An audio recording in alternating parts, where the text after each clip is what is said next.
The winter air bit through Sarah Mitchell's thin jacket as she clutched her 7-year-old daughter's hand. Single mom donates blanket to homeless man was just supposed to be a simple act of kindness, something to teach Emma about compassion, not the moment that would shatter and rebuild Sarah's entire world. "Mom, why is that man sleeping outside?" Emma's breath formed little clouds in the December chill, her innocent question hanging between them as they passed the huddled figure in the doorway of the abandoned hardware store. Sarah squeezed her daughter's hand, choosing her words carefully. "Sometimes people don't have homes, sweetheart." The explanation felt inadequate, hollow against the reality of the man's circumstances. But how could she explain homelessness to a child when she herself was barely keeping them afloat? The man hadn't asked for anything. That was what struck Sarah most. No outstretched hand, no plea for spare change. Just a silent, bearded figure hunched against the bitter cold, his weathered hands tucked beneath his armpits for warmth. Something about the quiet dignity in his posture made her heart clench. "We should help him." Emma's voice was small but determined, her eyes wide with a compassion that sometimes made Sarah wonder who was raising whom. Sarah's wallet held exactly $27.43, enough for the groceries they desperately needed, with perhaps a few cents to spare. Their apartment's heating had been temperamental all week, and the electricity bill was already overdue. The carefully calculated budget that ruled their lives left no room for charity. But in her daughter's eyes, Sarah saw something she couldn't ignore. "Wait here," she told Emma, guiding her to stand by the street lamp. "Don't move." Sarah hurried back to their apartment building just a block away, taking the stairs 2 at a time to their 3rd-floor unit. Her breath came in ragged puffs by the time she reached their door. Inside, she went straight to the linen closet and pulled out the soft blue blanket, the one her grandmother had made, one of the few beautiful things they still owned. Her fingers lingered on the delicate stitching. For a moment she hesitated. This blanket was memory and comfort woven together, a touchstone from happier times. But the image of the man's hunched shoulders against the snow-threatened sky pushed away her reluctance. Some things mattered more than possessions. When Sarah returned, Emma was exactly where she'd left her, serious eyes watching the homeless man from a respectful distance. Together they approached him. Up close, Sarah could see the man's face was deeply lined, his beard streaked with gray. His eyes were closed, but the tension in his body suggested he wasn't sleeping. "Excuse me," Sarah said softly. The man startled, eyes flying open, tired blue eyes that registered first confusion, then wariness. Sarah was struck by how clear they were, islands of humanity in a face weathered by hardship. "We thought you might need this." She held out the blanket, suddenly feeling awkward. Was this presumptuous? Insufficient? Those blue eyes. There was something about them that tugged at the edges of her memory, something she couldn't quite place. The man stared at the blanket, then at Sarah, his gaze lingering on her face with an intensity that made her uncomfortable. "Thank you," he finally said, his voice a rough whisper, as though he didn't use it often. His hands, red and chapped from the cold, reached for the blanket with surprising gentleness. As the fabric passed between them, his fingers brushed against hers. The contact lasted only a second, but Sarah felt a jolt of something indefinable. Recognition, perhaps, though that made no sense. "You're welcome," she replied, taking Emma's hand again, ready to continue their journey home. "Wait," the man's voice cracked. "This pattern." His weathered fingers traced the geometric design woven into the blanket. "My mother made these." Sarah froze. "That's not possible." "My grandmother made this blanket." The man looked up, those blue eyes suddenly sharper, more focused. "Elizabeth? Elizabeth Mitchell?" The sound of her grandmother's name on this stranger's lips sent a cold shock through Sarah's body that had nothing to do with the winter air. "How do you know my grandmother's name?" The question came out more accusation than inquiry. The man's hands trembled now, not from cold but from some overwhelming emotion. "Because she was my mother." The world seemed to tilt beneath Sarah's feet. "That's not possible," she repeated, but even as the words left her mouth, she was noticing things. The shape of his nose, the set of his jaw beneath the unkempt beard. Features she knew from old photographs, features that sometimes looked back at her from her own mirror. "Your name," he whispered. "What's your name?" "Sarah," she answered, the single word feeling like it carried the weight of all her 32 years. The man made a sound, half sob, half laugh. "Sarah," he echoed. "Little Sarah. You were 4 when I left." Emma tugged at Sarah's hand. "Mom?" But Sarah couldn't respond. Her mind was racing through fragmented childhood memories, a tall figure spinning her around in the summer sunshine, the rumble of a deep voice reading bedtime stories, and then, nothing, a void where a father should have been. Years of her mother's tight-lipped silence when asked about the man who had walked out on them. David Mitchell? She finally managed, the name rusty from disuse. He nodded, tears cutting clean tracks through the grime on his face. "You're supposed to be dead." The words came out flat, emotionless. Her mother had finally told her, on her 18th birthday, that her father had died in a car accident years ago. The man, David, flinched as though she'd struck him. "I might as well have been." His gaze dropped to the blanket in his hands. "I didn't die, Sarah. I just fell," and kept falling. Around them, pedestrians streamed past, oblivious to the earthquake happening on this unremarkable stretch of sidewalk. Emma's small hand in hers was the only thing anchoring Sarah to reality. "We have to go," she said abruptly, tugging Emma away. "Sarah, please," David called after her, but she was already walking rapidly in the opposite direction, her daughter trotting to keep up. "Mom, who was that man?" Emma asked breathlessly. Sarah couldn't answer. Her chest felt too tight, her thoughts too chaotic. The $27.43 in her wallet suddenly seemed like an insurmountable problem compared to the one she'd just encountered on the street. The grocery store lights were too bright, the music too cheerful. Sarah moved through the aisles on autopilot, placing items in her basket while her mind replayed the encounter over and over. Those eyes, her daughter's eyes, the Mitchell blue, her mother used to call it. By the time they returned to their apartment, snow had begun to fall in earnest. From their window, Sarah could just make out the corner where David had been sitting. The doorway was empty now. "Mom, you're crying," Emma observed, coming to stand beside her at the window. Sarah touched her cheek, surprised to find it wet. "I'm just tired, baby." But that night, after Emma had gone to bed, Sarah sat at their small kitchen table with a photo album she rarely opened. There he was, younger, cleaner, standing with his arm around her mother, a toddler-aged Sarah perched on his shoulders. David Mitchell. Her father, not dead, homeless, less than a mile away. The shock gave way to anger as the night deepened. How dare he appear now after all these years? How dare he let them believe he was dead? Her mother had grieved. Sarah had grieved. And all this time he had been, what? Choosing drugs or alcohol over his family? That's what happened to men who ended up on the streets, wasn't it?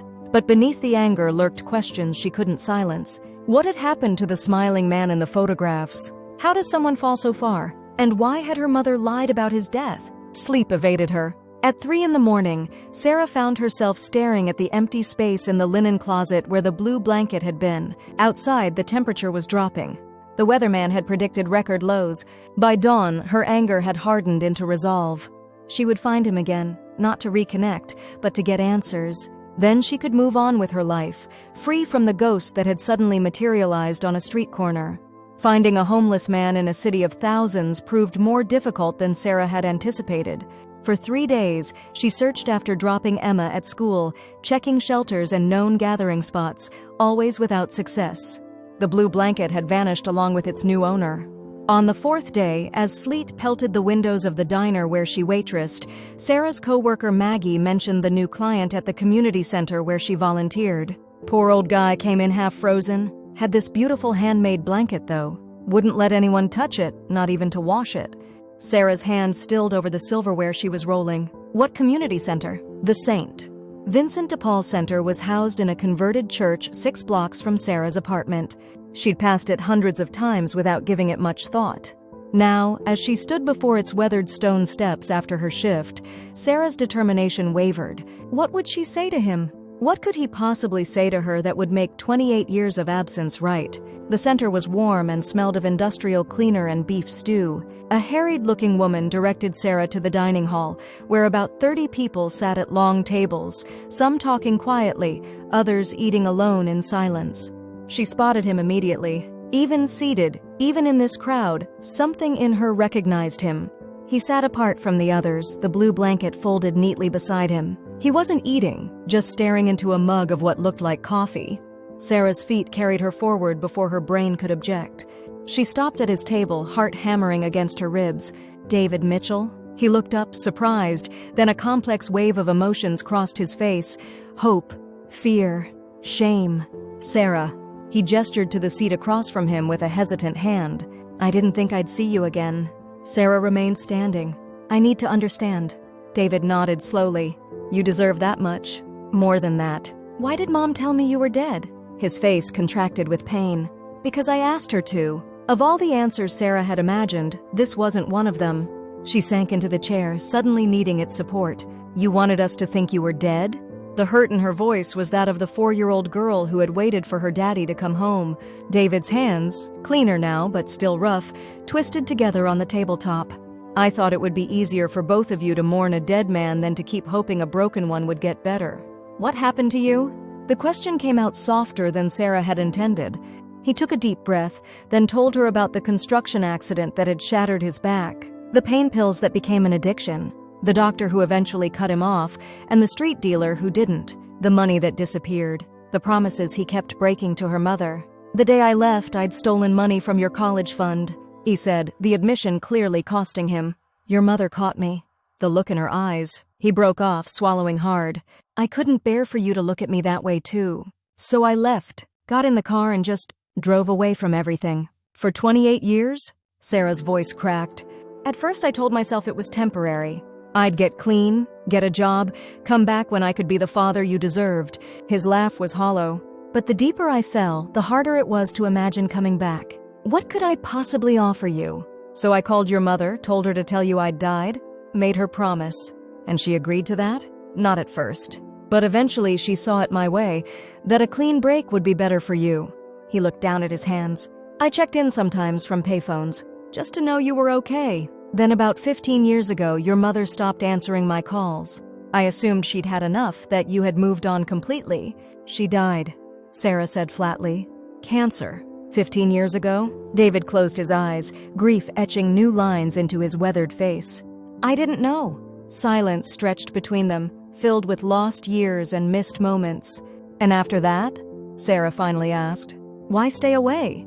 By then I was already in and out of shelters. Had some stretches of sobriety, some jobs, but nothing lasted. The shame kept growing. How could I show up after all that time with nothing to offer? What right did I have to disrupt your life?" He looked up at her. "I've been clean for 3 years now. Too late for most things, but I'm trying." Sarah thought of all the milestones he'd missed. Graduations, her wedding, Emma's birth, her divorce. The grandfather Emma had never known.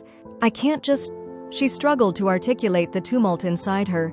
"This is too much. I have a daughter to think about." David nodded, resignation in every line of his body. "I understand." He reached for the blue blanket, running his fingers over its pattern. "You should take this back. It's your grandmother's work." Sarah stared at the blanket. "Keep it.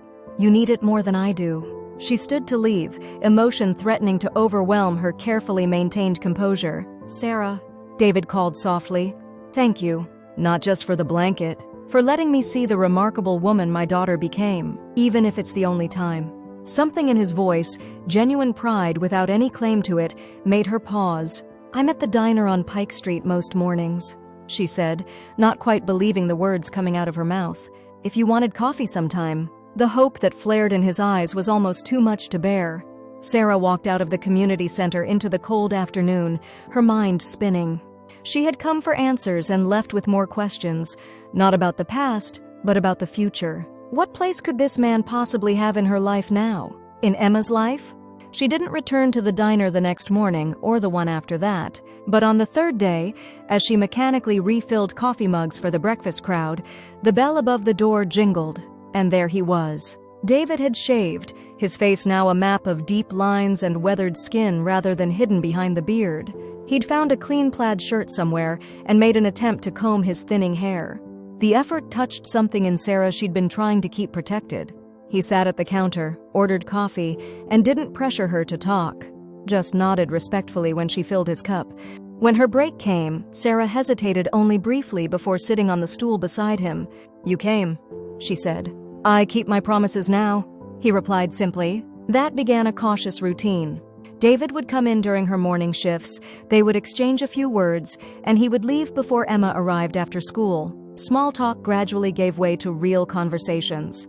Sarah learned that David had been a talented carpenter before his accident, that he read voraciously at the public library, that he volunteered at the shelter where he sometimes stayed, helping with repairs. 2 weeks into this fragile new pattern, a late-season blizzard hit the city without warning. Schools closed early, and Emma arrived at the diner just as David was leaving. "You're the man with Grandma's blanket," Emma declared, looking up at him with curious eyes. David froze, looking to Sarah with something like panic.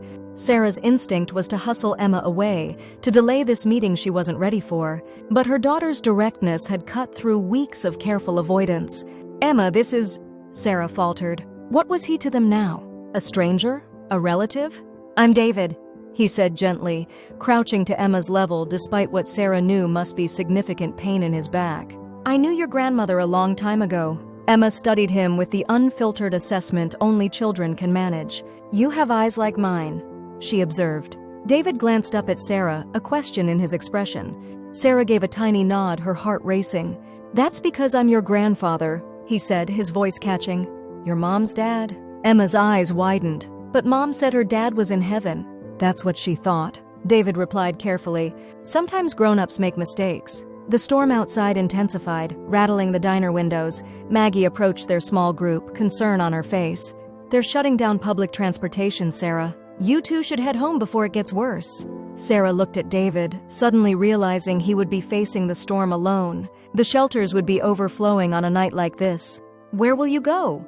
she asked quietly. He shrugged, attempting nonchalance. "I'll manage." "Always do." Emma tugged at Sarah's apron. "Can't he come home with us?"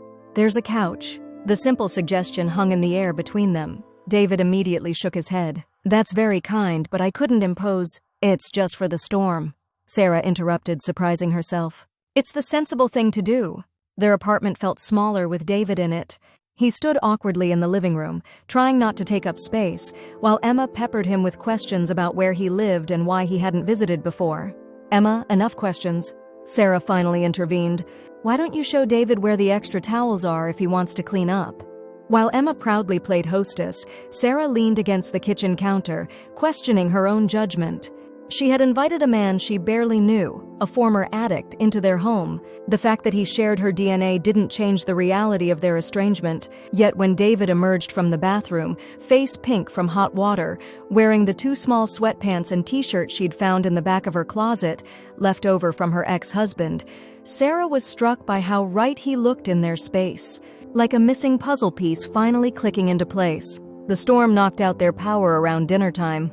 By candlelight, they ate the sandwiches Sarah had hastily prepared, and David told Emma stories about the animals that had lived on the farm where he grew up. His voice grew more animated than Sarah had yet heard it, his hands illustrating the size of the barn cats and the antics of the goats. Emma was enchanted. "Did Mom visit the farm too?" A shadow crossed David's face. "No. The farm was gone by the time your mom was born." "But you told her stories about it, right?" David looked at Sarah, pain and regret visible even in the dim candlelight. "I didn't tell her enough stories. I left when she was very little." "Why?" Emma's directness was both a gift and a challenge. "Emma!"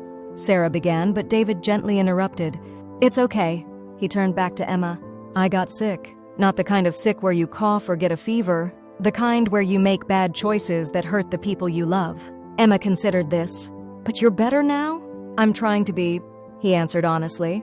Later, after Emma had gone to bed, Sarah and David sat in the candlelit living room, the silence between them more comfortable than it had any right to be. "You have an amazing daughter," David said softly. "She's the best thing I've ever done."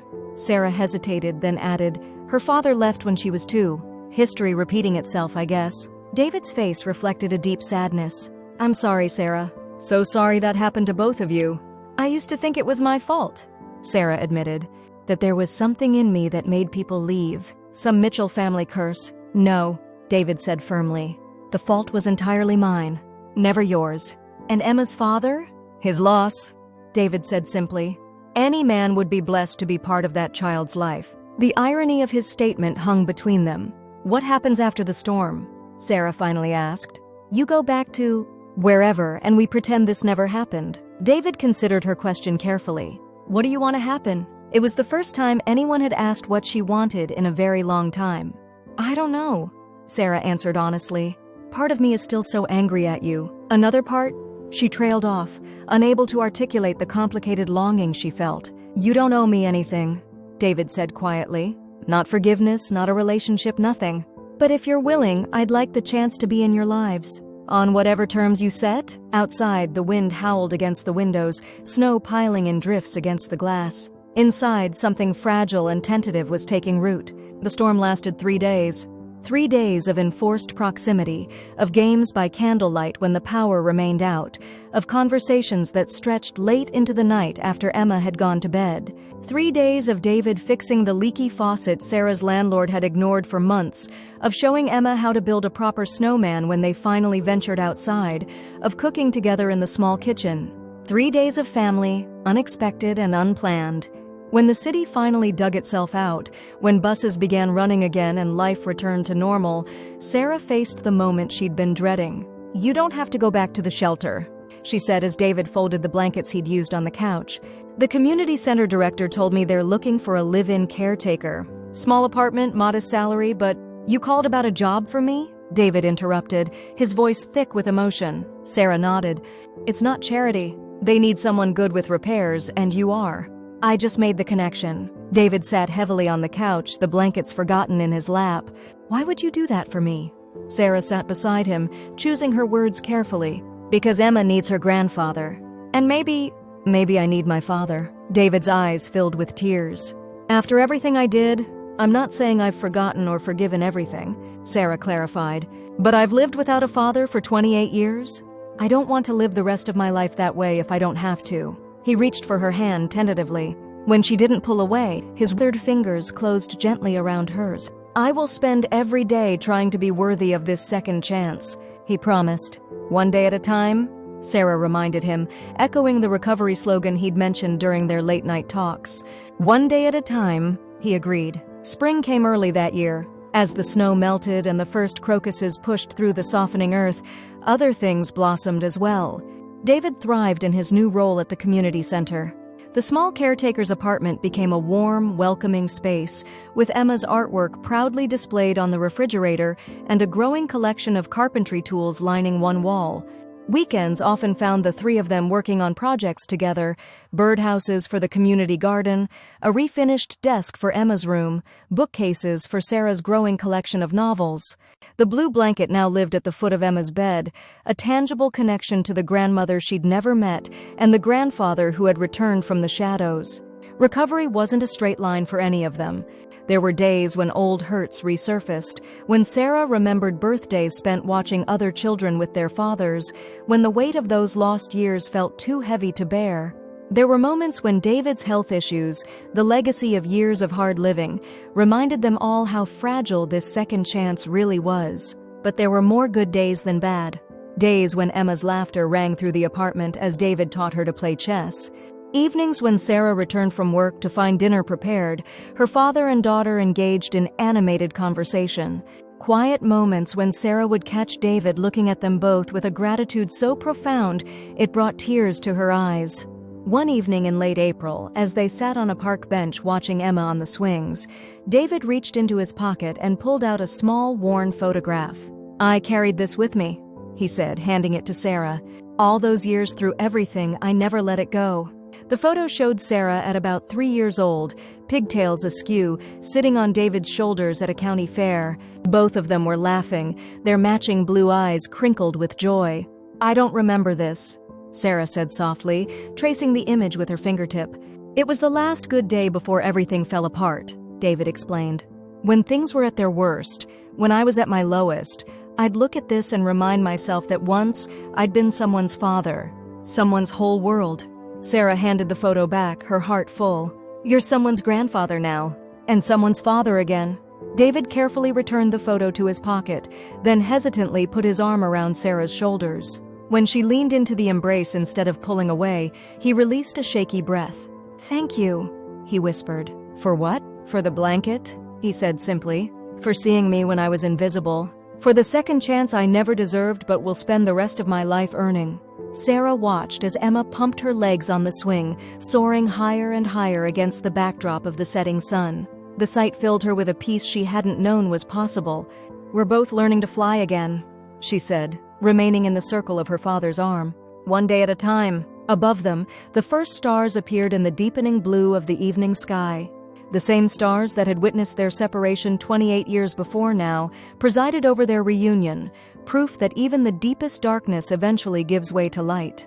The blue blanket that had once been just a physical comfort now symbolized something far more profound: the unbreakable threads that connect us through time and across all distances, binding together the tapestry of family in patterns more complex and beautiful than any single eye can see.